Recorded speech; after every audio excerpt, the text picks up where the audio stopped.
tueleze tu mchezo ulikuwaje na imekuwaje mmepata sare ya bila katika uwanja wenu ambao umekuwa ni kama ngome kupata matokeo?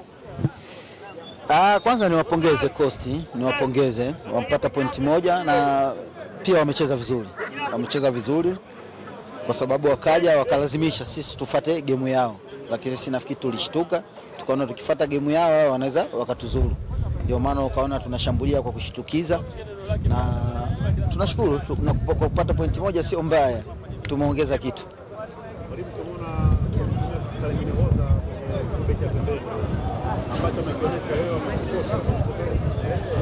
Oza mechi nyingi tunafikiri hapa mechi.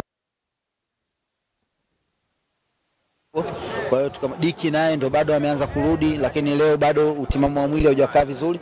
Kwa hiyo ndio maana tuko nafasi yetu tumemweka Oza, lakini Oza ni mchezaji mzuri na position ile nafikiri mara kwa mara anacheza.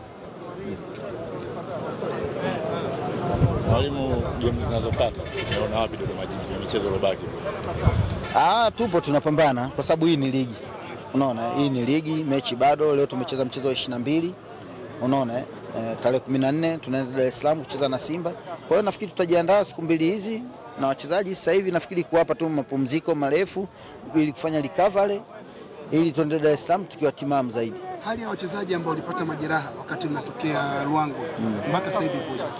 Wameanza kurudi. Alirudi Disani lakini mechi ile ya kwanza karudi kaumia tena. Kwa hiyo amerudi, yupo anatibiwa, alishonwa. Unaona, kwa hiyo Mgaza naye amerudi, ameanza mazoezi, Diki amerudi, ameanza mazoezi, Ngeleka ndio huyo amecheza. Kwa hiyo tunashukuru Mungu anaenda vizuri. Mwalimu, tunashukuru. Asante.